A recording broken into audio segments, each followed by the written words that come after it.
that you are automatically put on mute so that we cannot hear any background noise. However, there will be time for discussion, questions, and answers as we hear from Robb Lapp later this afternoon or morning, depending on which side of the continent you're on.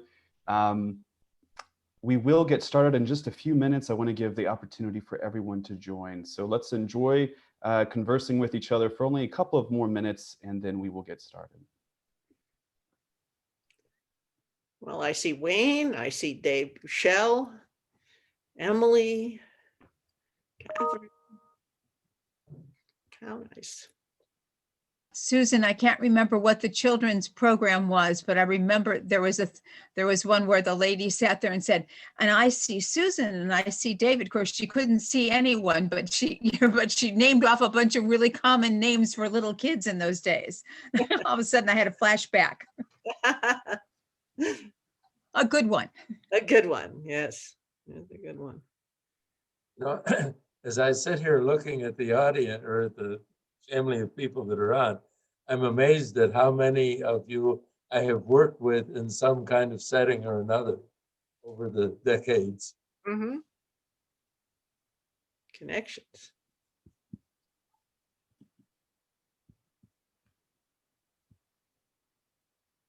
Welcome, everyone. Let's go ahead and get started for this afternoon's festivities. Again, my name is Tyler Tully. Among the other things that I do at Chicago Theological Seminary, it is my sheer honor to work with our alumni. Today is a distinguished alumni award. Of course, you will need no introduction for who will be recognized for our recipient this year.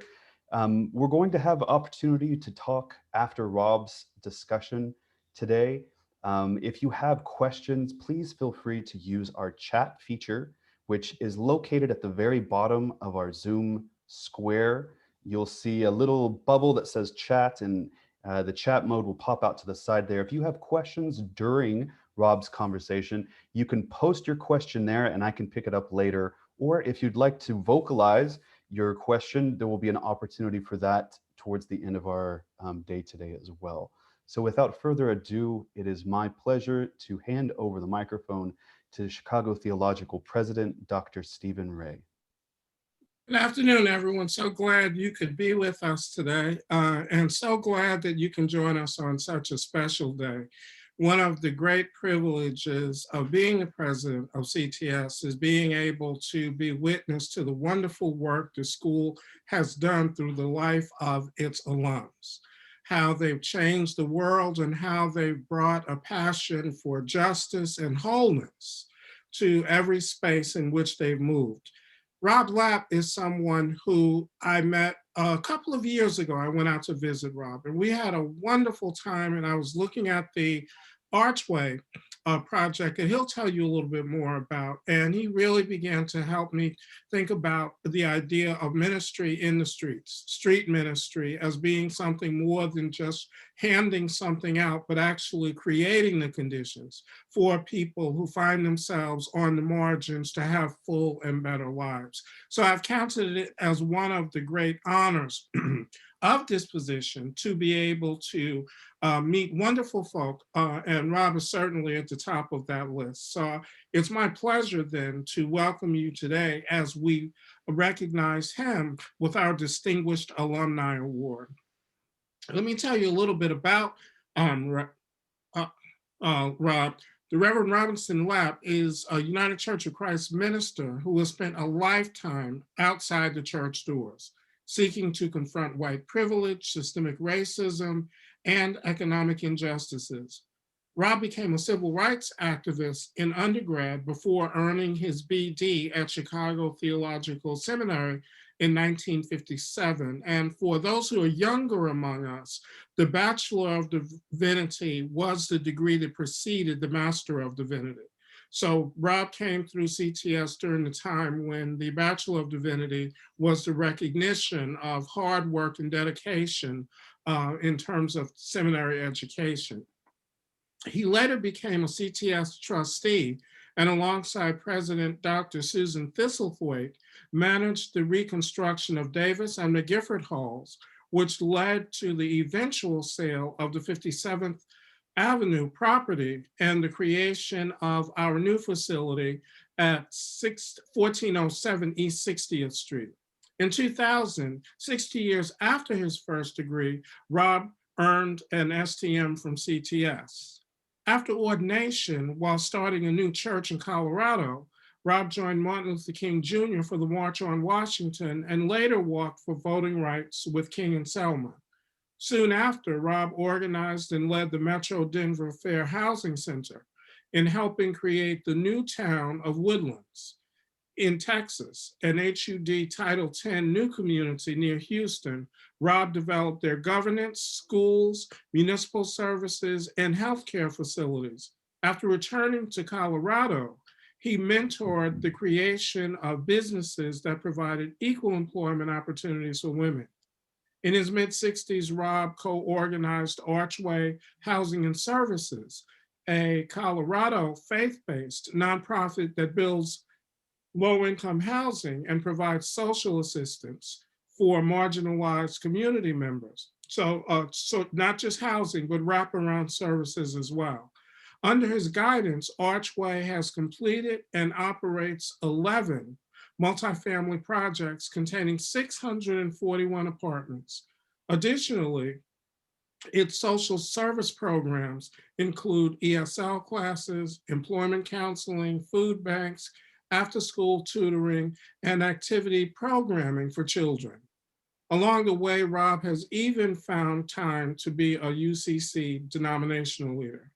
Robb has learned over a lifetime that there is an unseen life-creating force that calls all people to engage in making life work for everyone, regardless of the cost, the doing of which gives one courage and spiritual strength.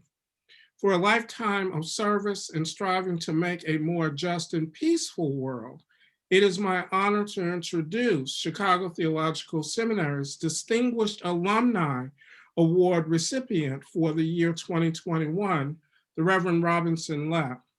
Now, before I turn it over to you, Robb, I'm going to see if I can share my screen. Yes, I can. So what I want to do with that sharing is I want everyone to see a copy of your new book. So this is a book that is hot off the presses, and I've had a chance to read a bit of it and found it very, very, very encouraging. And I would recommend it to you all. So Robb's latest book, Listening for the Holy, A Life Journey. So with that, Robb, I'm going to turn it back over to you. And please, step to the stage, my friend. We're so happy you're here.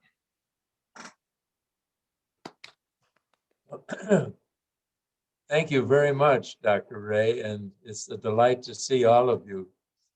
It truly is a great honor to be recognized by a seminary that I attended quite by accident.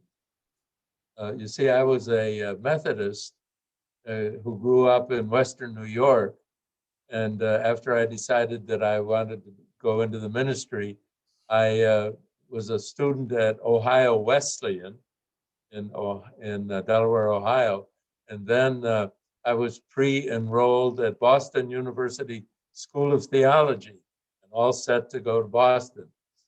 And in the latter part of my senior year at Ohio Wesleyan, we had a religious emphasis week. And some fellow named Dr. Cushman McGifford was part of that week's presentation at Wesleyan, and I was his host. And that led to our having some conversation with each other. And he said, you know, Robb, you really need to come to Chicago to see what it's like and to consider attending there instead of Boston. And after a 2-hour visit there, I applied and was accepted. And in a way, the rest is history. But I graduated in 1957. And in a sense, the bottom line of my 3 years was that I was much more engaged in a ministry of following the pre-Easter Jesus than with helping people with the dogma of their religious beliefs. Now, graduation was in Graham Taylor Chapel, And as we walked in, I was standing in the hallway and I saw an African-American man I didn't really recognize, but I thought he needed to be greeted. So I stepped over and I held out my hand and said, "Robb Lapp." And he said, "Martin Luther King Jr." And there he was getting his first honorary doctorate. That was something that CTS did in leading seminaries in the nation. And I ended up doing some other things with him later. But a week after graduation, I was ordained as a Methodist.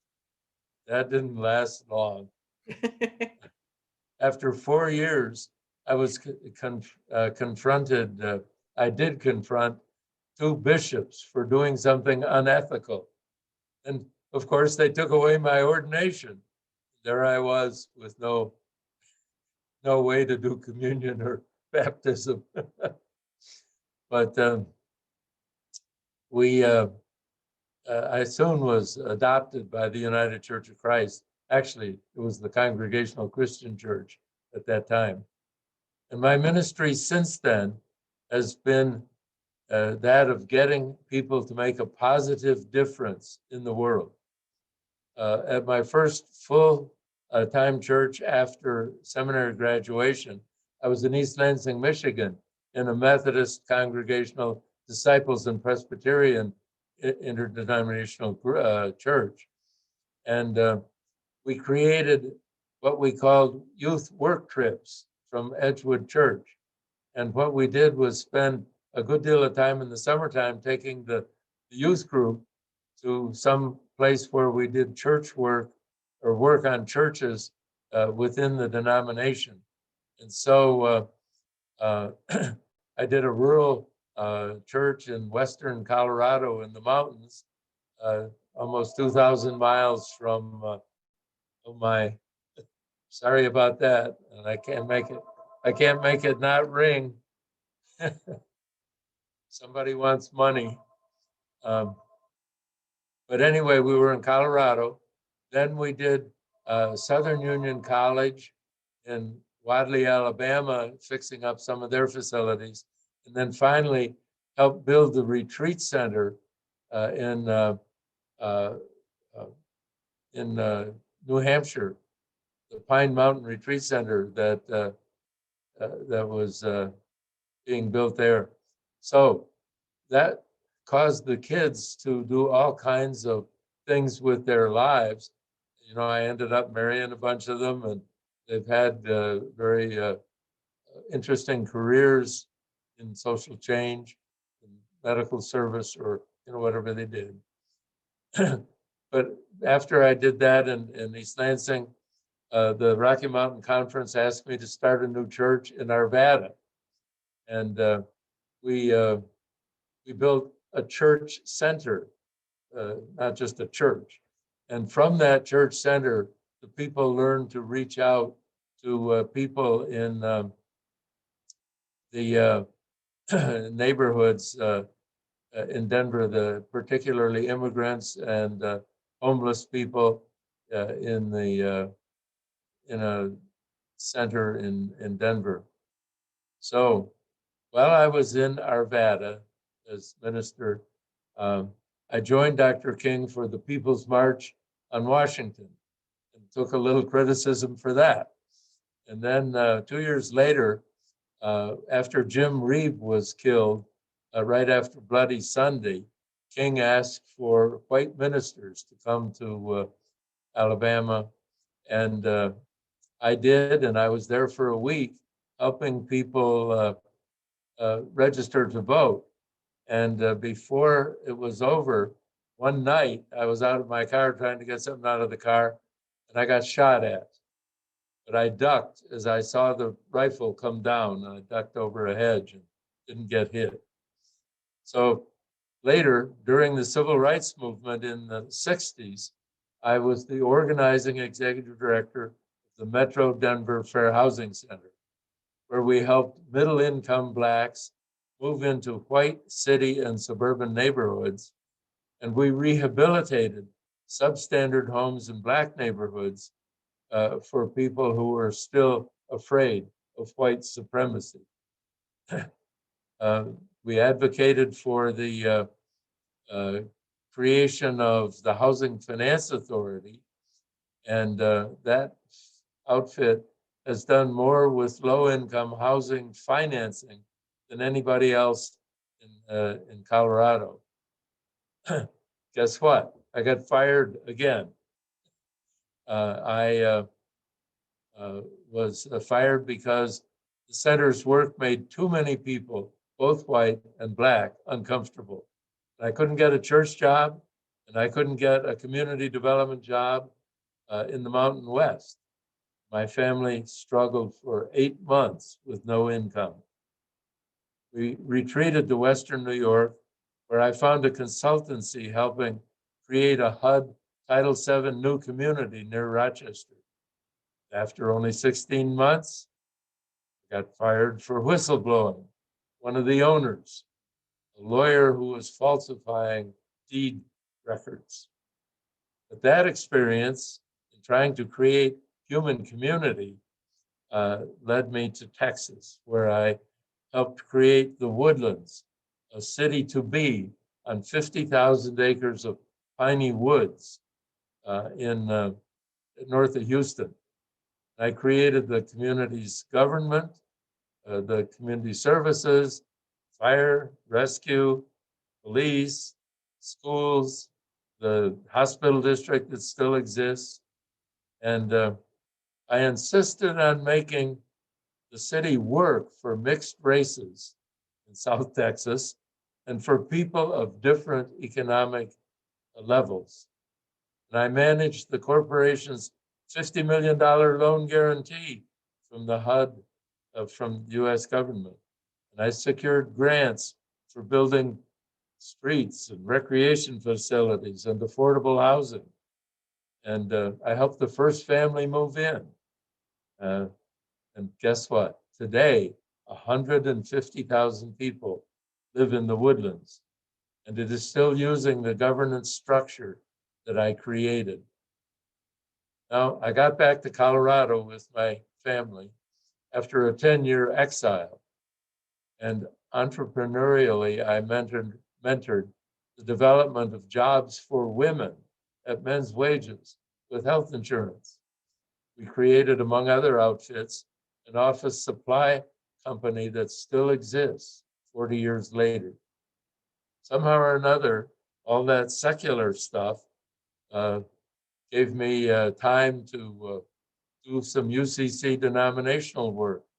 I became the treasurer of the Rocky Mountain Conference Board and helped set up a separate nonprofit to run La Foret Conference and Retreat Center.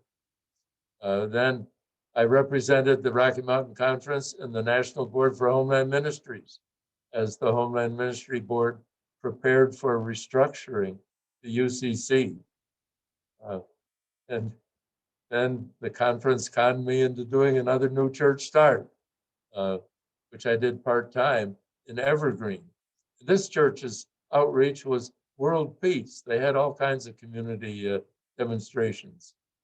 And in the course of the new church start, I met the owner of a company in Central Florida that built housing for modest income retirees from New York and New Jersey. And as the church grew enough to call a full-time minister, I found myself flying regularly to Tampa to assist with the streamlining of the management of that company. I only made 86 round trips by air. But meanwhile, CTS didn't leave me alone. It wasn't done with me. I became a trustee in the mid-90s, and I was on the search committee that landed Dr. Susan Thistlethwaite as really a good president, and it was wonderful to work with her.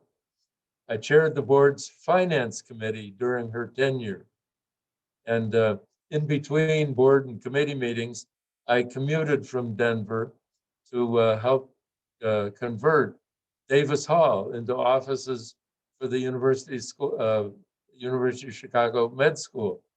And then after that, we, with lots of support from her and from the board, converted vacant apartments in McGifford Hall for the University of Chicago Business School offices. And as I look up, I see Rick Peterson. He was part of that drama in converting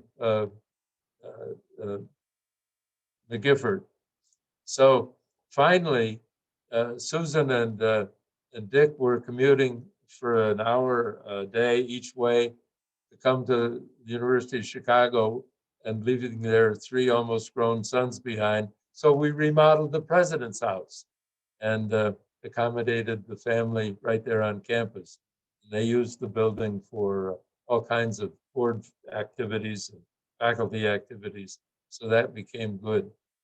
So after I became a life trustee, Susan led the seminary through the selling of its second campus to the University of Chicago in a transaction that included building our present, more economic and efficient facility that now is equipping people of all faiths for the work of transforming society.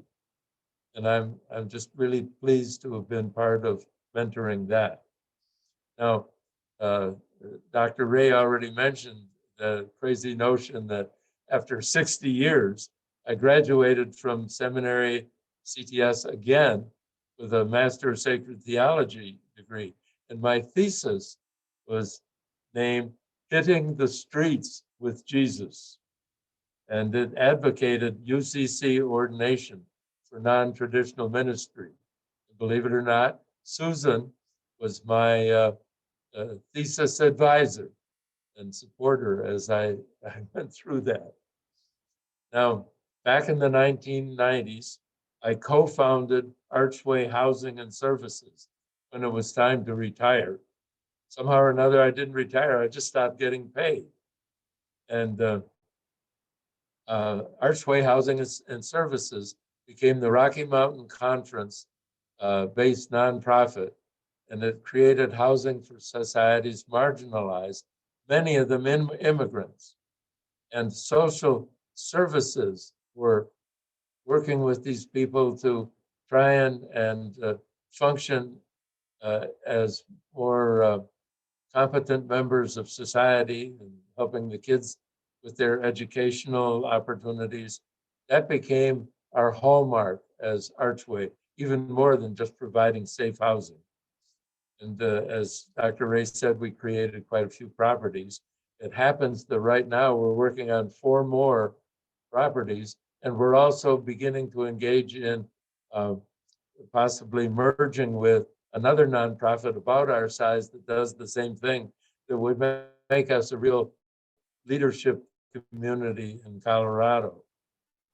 Having, we're also working with repurposing properties of dying churches in various denominations, including the UCC. So with that, I'm going to ask Marie to show us about a 2-minute YouTube video where some of our people at Archway, some of our residents, tell the story better than I can. So let's listen to that.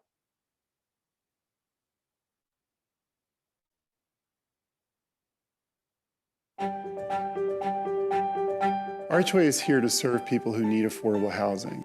We serve formerly homeless in a number of our communities, veterans, refugee families, and then we just serve families too, folks who are working families who are in need of affordable housing. Being a homeless veteran for almost 3 years, Archway has been just outstanding for me and life-saving for me.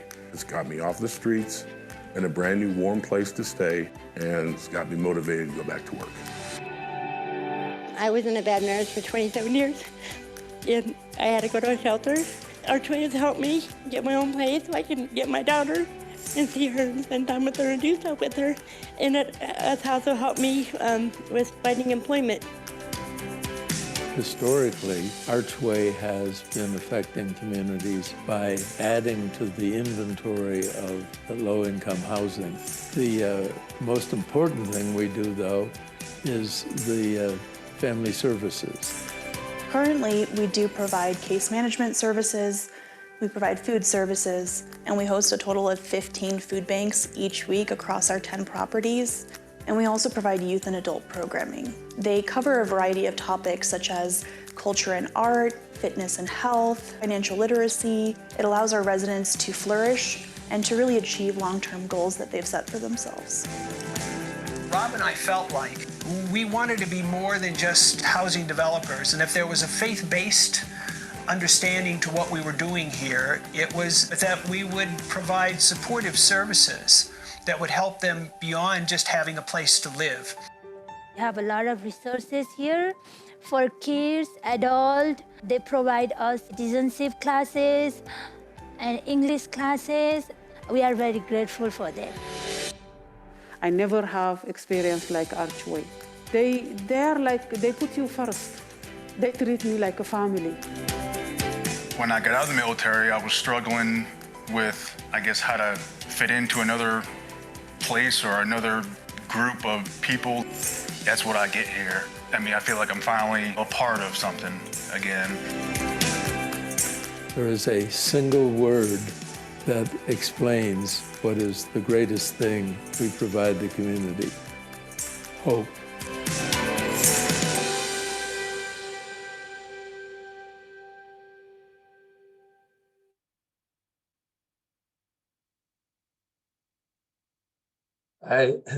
As Dr. Ray pointed out, I've just finished an autobiography.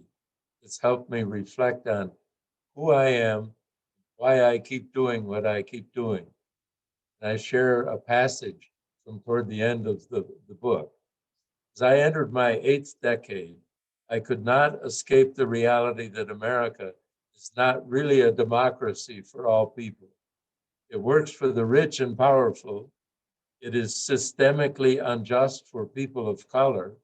It discriminates against people whose gender identity does not fall in straight categories. It is patriarchal. It does not support women's rights to control their bodies or to have wages equal to men's. It does not like voices that call for action to halt global warming. Its constitution favors white supremacy. Its fundamental commitment to capitalism crushes the marginalized. As I listened to the holy, I could not get off the hook. No retirement, no cruises, no avoidance of criticism for loving marginalized people, others more than myself.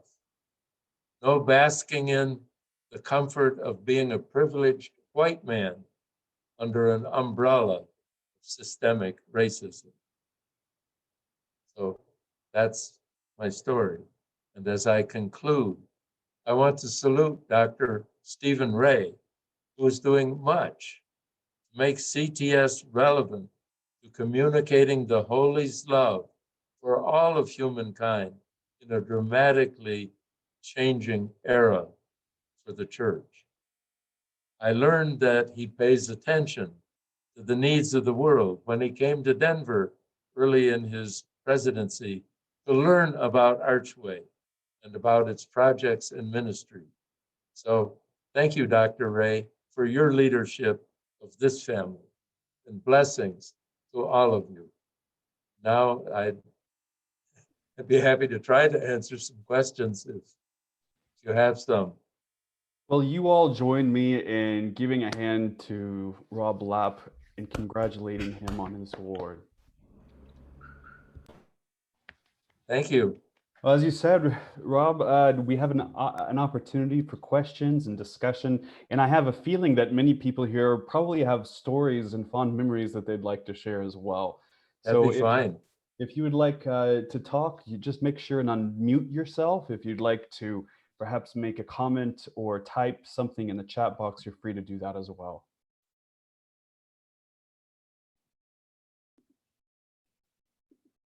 Robb, I've got a question for you.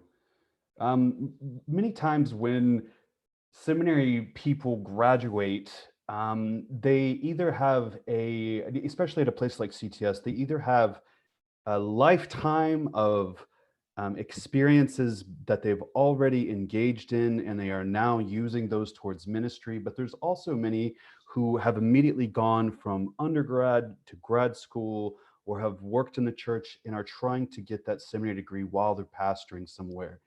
All of which to say, our seminaries and our business schools, for that matter, don't really teach people how to use grant-funded opportunities. What introduced you to the world of grant making and applications, and how did you leverage that into your personal experiences as a seminarian?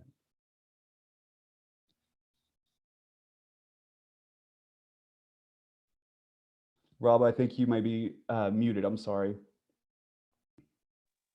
Yeah, there we go. When I was in seminary, I was the assistant minister of a Methodist church in Western Springs, which I did for a year past seminary. And mostly I was just trying to figure out, how do you be a minister of a church? And then I went to East Lansing, as I described. And as I got into trying to do those work camps, those work trips, I figured out how to buy an old school bus and how to get across the country and how to find places for kids to sleep, and began making something work that I didn't learn in seminary. But then I came to Denver to do the new church start, and we had to raise funds for that. But it was mostly church funds. Then after I got to the Metro Denver Fair Housing Center, we got a Ford Foundation grant. We had Office of Economic Opportunity money. I ended up with 50 employees because of my skills really in fundraising. And a little bit of background on that. My father was a high school dropout engineer who designed the Bell X2 and the X1A that hangs in the Smithsonian now. Somehow or another, I inherited some of his mathematical skills. And you noticed as I told my story, an awful lot of what I've done has had something to do with making the arithmetic work.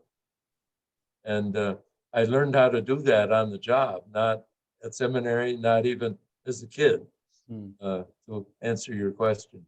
And one thing has led to another, and almost everything I've done has had to raise funds. Dr. Terrell has two very insightful questions for you, Rob. The first one is, what kind of devotional life sustained you during this amazing call and journey? Well, that one's an interesting one to answer. One of the pieces has been very secular. I have run until I couldn't run anymore, and now have walked for 40 years every day. And during that hour of running or walking, I've been reflecting on, why am I doing this? Where are we going? How do I handle this crisis? How do I keep from getting beat up? What do I do next? And that has been part of it. But the other part is that I find myself both reflecting on certain passages of the Christian Bible, Judeo-Christian Bible, but also standing back and kind of, as I have said in my book, listening for what the holy behind all of the world's religions is trying to have come into creation in all, not only of humanity, but in all of creation and in all of the universe. What little piece do I play in that? And that's been, that's where I've gotten my strength, is listening. I think connected to that is a perfect segue to the second question that Dr. Terrell has, which is, how did your God concept change over time as you learned about systemic injustice? Well, I should say hi to Dr. Terrell, who was wonderful to me when I was a trustee and tried to do some things, and she was very supportive. But how did I Say that again. How did your concept of God change? Oh, throughout your concept of journey? God. Thank you. I think when I was in high school and even in college, I was kind of the power of positive thinking and a supernatural being that would do whatever he or she who prayed enough would get done. And I came to believe that God is not supernatural, and that in fact, you heard me say the pre-crucifixion Jesus has been much more a role model than this promise that, oh, if I help kill him, I'll still be okay. And I think church people have over the years really said to themselves, well, what can I do so that I don't go to hell? And go through the motions of going to church and kind of taking care of themselves. And I broke tradition with that really as a result of being at seminary at CTS and of walking away with the camaraderie of, if Jesus could suffer for it, so could I. Dr. Thistlethwaite has a question. Hey, Rob. You hear me? I can hear you. Great. When we were working, you were working on your thesis, I said to you that you are effectively a millennial, that finally history has caught up with you. And this morning, I saw an article called "Why Chaplains Are in High Demand in an Increasingly Secular America." And, the analyses are that the God'll fix it all concept has failed people so much that there is this trend towards secularization. But you have carved out this secular ministry over decades. So for those who are both mentoring younger folks in the ministry or who are teaching them, what advice do you have for a person today who wants to follow this path that you have constructed with your own hands, literally with your own hands a lot of the time? Sometimes when I see Jimmy Carter out there at Habitat for Humanity, I once told Jimmy Carter, I have a friend, Robb Lapp, who's basically just like you, President Carter. But it's the don't talk about it, build it. And so someone's coming along today, and I've seen in the comments that there's a lot of people appreciate how you shared, well, I got fired from this, and then I spoke out and I got fired from that it wasn't smooth sailing the whole way. So somebody's coming along, and you wrote about this in your thesis. How do you construct this kind of ministry, given what's happening today? Well, I think, and I've thought about that recently as I've been thinking about even speaking today. Recently on the CTS Wednesday Reflections, there have been a number of ministers who are getting their churches to get into the street as the church, and as church members, and it's an activity of the church. And that's one way of getting into the dialogue with politics and with social justice and God's creating a future for life. But the other way is to not be the pastor of a local church and to infiltrate this organization or that organization. And when I went to Texas, I worked for a large gas and oil company, and they finally figured out I was an invader. And I was trying to change things in the value system of the company, as well as build a community. And so I think that it's important for people to go to the seminary to get an understanding of what is life all about. But it's also important to hone other skills, whether they're medical or financial or engineering or legal. I know a lawyer here in Down that's a doctor.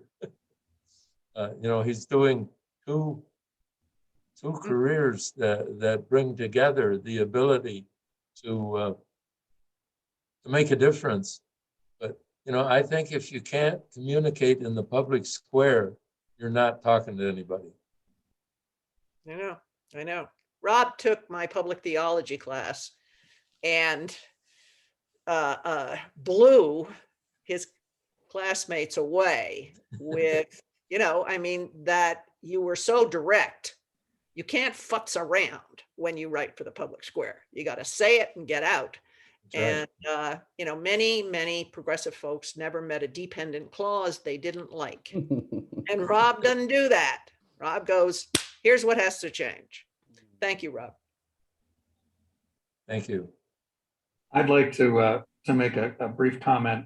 Rob, it's good to be with you and congratulations. Thank you, John. A lot about Rob, the public person, and as former president of the United Church of Christ, I could tell you a lot about Rob's contributions, but there's also a private part of Rob's life that's very important. And a remarkable piece of that was when Rob and his wife were well on in years.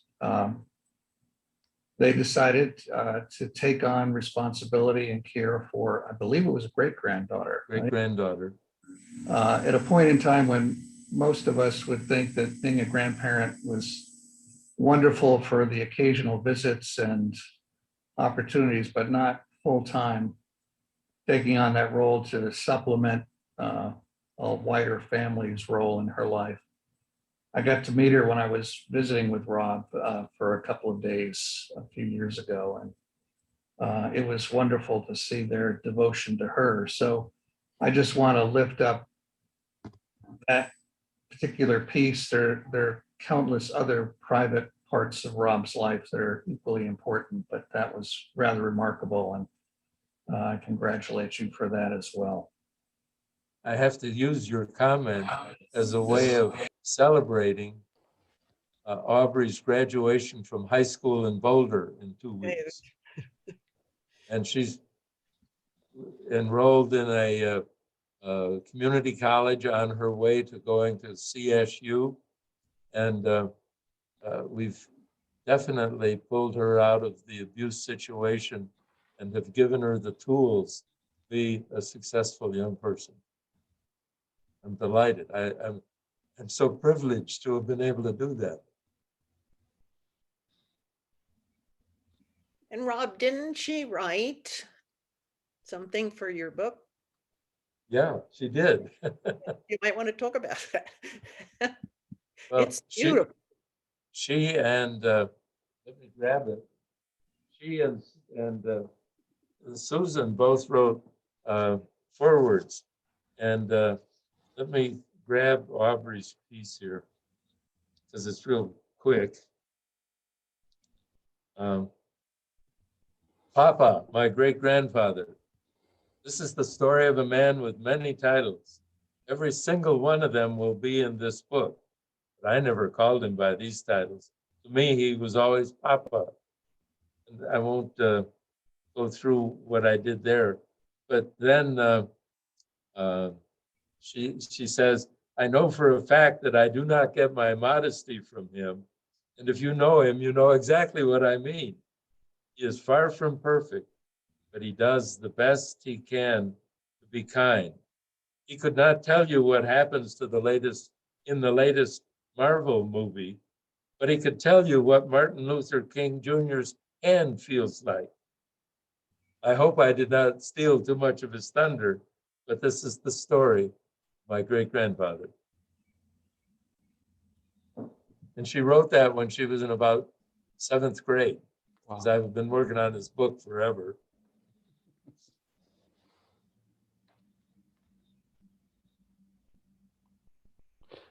Dr. Terrell says, in 1999, Robb helped me decide on purchasing the house where I still live. Dave Inglis, before he went out, shared a quick anecdote. He said in the late 1980s and early 90s, when Lapp, the UCC camp in Colorado, faced dire financial difficulties, Robb formed a team to purchase the camp in trust for the Rocky Mountain Conference. The Lapp Conference and Retreat Center continues to be a thriving ministry site to this day. There's so much behind you already, Robb. You told us a little bit about your book and your autobiography. Can you tell us what lies ahead in the future, including some of these new sites that you're building? But one of the things that hangs over my head all the time, I mean, I think about every day, is that the number of miles I have left are limited. But I'm not afraid of death. I just keep going, and I will continue to work on Lapp. I'm on that board still. I will continue to try and mentor the development of Archway Housing. I care about a local church in Boulder that I'm active in. And I just try to support people as they deal with what they have to deal with. Well, as we continue to think about and reflect on this beautiful journey, lifelong of service of making the world a more just and peaceful place, please join me one last time in thanking Robb and congratulating him on this Distinguished Alumni Award. On behalf of Chicago Theological Seminary, I would like to invite you to join us next week where we will be coming together again to celebrate the wonderful legacy of Dr. Julia Speller. Hi, Dr. Speller. Want to join us next week, 1 week from today, same time and location, as we come together to think about another wonderful life that has been a part of the CTS family. Congratulations again, Robb. Thank you all for joining us today. And before we leave, Dr. Susan Thistlethwaite, would you end us in a closing benediction? Yes, thank you. Can we be together in an attitude of prayer? Oh God, thank you for the blessings when the kingdom of God becomes real, when it becomes manifest in housing people, in having them have good food, good relationship, goodness, the good works that Robb Lapp has done in this world. May they continue, and may they inspire, as they have, so many others to just roll up their sleeves, pick up a hammer, and get it done. God bless you and keep you. May God make her face shine upon you and be gracious unto you. May God lift up his countenance upon you and give you peace now and forevermore. Amen. Amen. Thank you all and Godspeed. Thanks, Robb. Thank you. Indeed. Thanks, Robb. Congratulations. Take care, everyone. Bye-bye.